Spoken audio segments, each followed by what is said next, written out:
All right, let's pick up where we left off. This is example 3.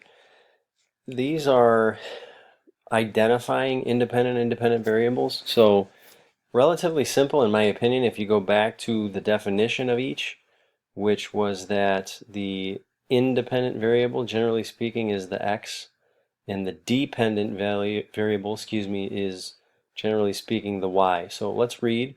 There are approximately 770 peanuts in a jar of peanut butter. The total number of peanuts, P of j, is a function of the number of jars of peanut butter, j.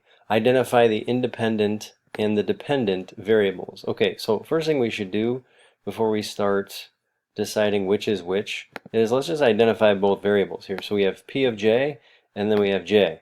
So if you recall, with regard to the vocabulary, we said that the function, the P of j in this case, P of j is going to be equivalent to the output, which would be the y value, which means that j is equivalent to the input, which is the x value.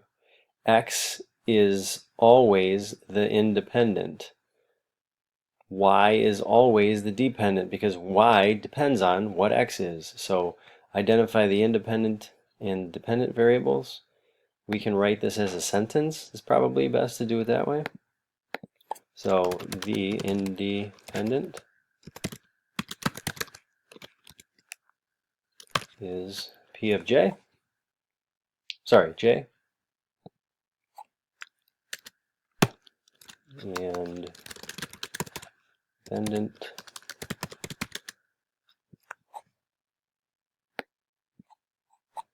variable is P of j. Because if P of j is a function of j, then we need to have j before we can get P of j.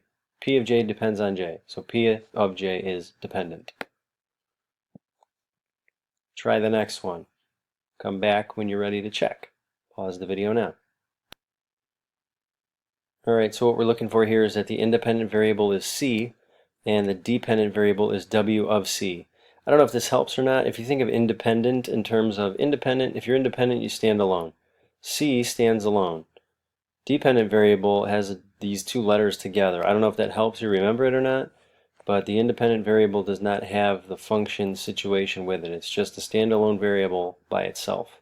So maybe that's helpful for you to remember. But independent is the c in this case. Dependent variable is the w of c because of the equivalence that's going on over here. W of c would be the output, and c would be the input. Moving on. Number 4, there are approximately 770 peanuts in a jar of peanut butter. The total number of peanuts, P of j, is a function of the number of jars of peanut butter, j. So this is basically the same as number 3, except for it's asking what values of the domain and range make sense for this situation. Explain. Okay, so a couple of things going on here. First of all, we need to recall what domain and range are. So this is partly the reason why we were asked to do this, because if j is the independent variable, then those are the values, that I'm going to be able to select. So now let's think about this. I'm sure we've all been shopping at some point and you've seen potentially numbers of peanut butter. You've seen peanut butter, right? So think of it this way. In terms of jars, there's no such thing as like a half a jar or a quarter of a jar. Not brand new in a store anyways. It might be after you eat half of it, then there's half a jar left or whatever, but generally speaking, you go into a store and you buy a jar of peanut butter, it's technically full. So the domain here in terms of the number of jars is going to be a whole number. All right, so again, let's just kind of recap a couple of things here. We have a situation where j is the independent variable, which means it's equivalent to the x, which means the x values are the domain, so that means that the jars of peanut butter are the domain. Okay, jars of peanut butter are the domain, which means that what values make sense? Whole numbers. I can only buy whole number amounts of jars of peanut butter.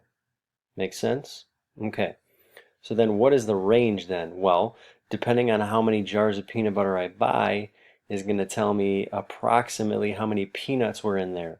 So if I, and then maybe let's back up a step further and recall that we could get from this situation we can get an equation. So basically it would be y equals 770x if we were talking about the relationship between these two values.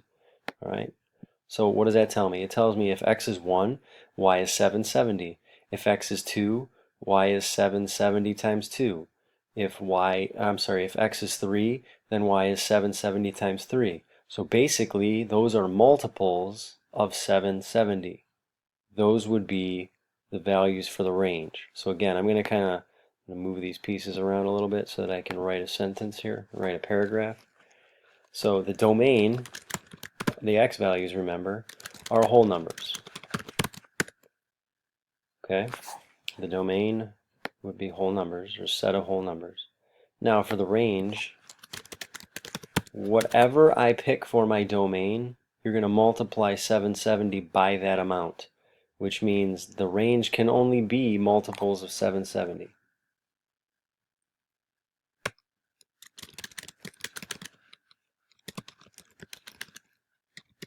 Let me go back and just change this. The domain is the set, I should say.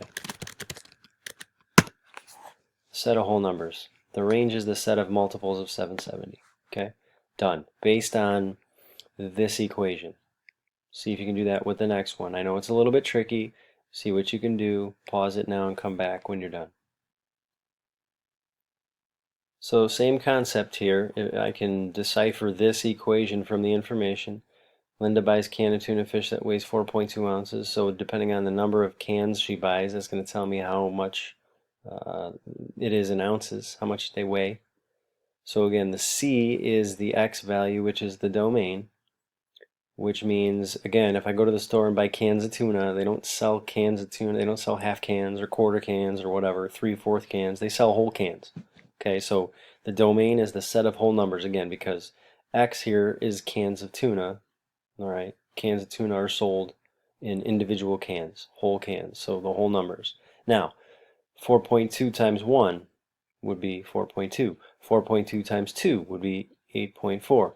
4.2 times 3, you get the idea. So again, this structure is relatively the same. So the range in this case, the output values would be the set of multiples of 4.2. Because if I'm inputting whole numbers for x, that means I'm multiplying 4.2 by the set of whole numbers. Those are called multiples. In other words, counting by 4.2. Rewind that one, play it back if you need to. It's a probably just abstract because it's brand new, but I think it's a relatively simple concept. Go back and review it again though if you need to. Otherwise, we're going to move on to example 5. So as you've seen with previous lessons, these examples are kind of broken down into pieces, and examples 3, 4, and 5 would all be combined to make one problem on a homework or a quiz or a test, basically. So again, this is going to be an extension of 3 and 4. So we're dealing with the same information, same situation here, 770 peanuts per jar. P of j is the function of j.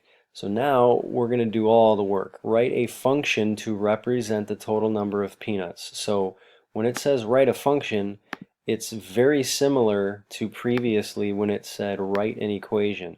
A function is an equation with just some tweaks to what it looks like. So let's kind of take that idea and go from there. If it said write an equation, we already know what that is. We would say that it's y equals 770x because that was the relationship that described 770 in a jar, in other words, per jar. So all I have to do is kind of manipulate this equation to make it look like the function that I want it to look like. So I don't know if it helps you to come up with this equation first or if it's an extra step that you don't need. Personally, this is kind of an easy mental step. So what I'm going to say for step 1 is rewrite the equation, this equation right here, as a function. And all that is going to take is to change whatever the variables are to make them meaningful to what I have in the problem. So remember, in this context, P of J is the output, which means it's the Y value.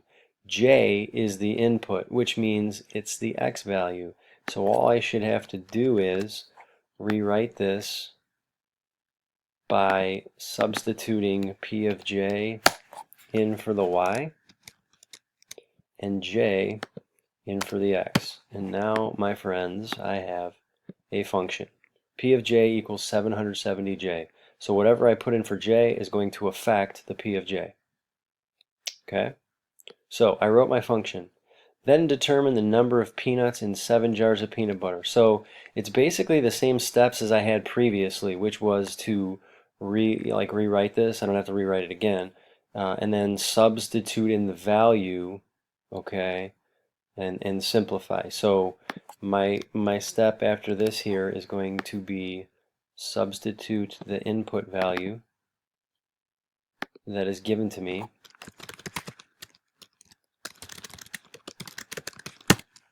for J in this context.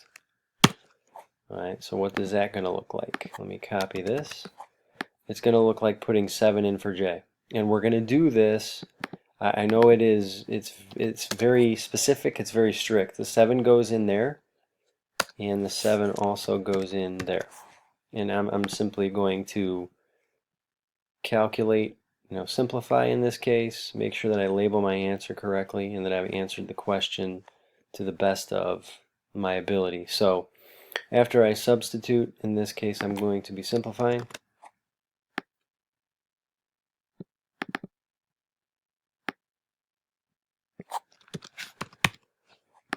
Generally speaking, there's multiplication involved here, so I need to do 770 times 7.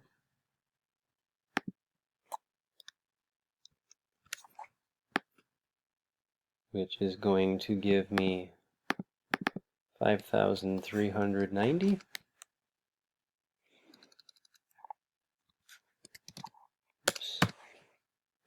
Alright, that's what that looks like. And then I'm going to make sure that in this context, especially because it's a word problem, make sure that you are labeling your answer. What was it asking? Determine the number of peanuts. So it should be 5,390 peanuts.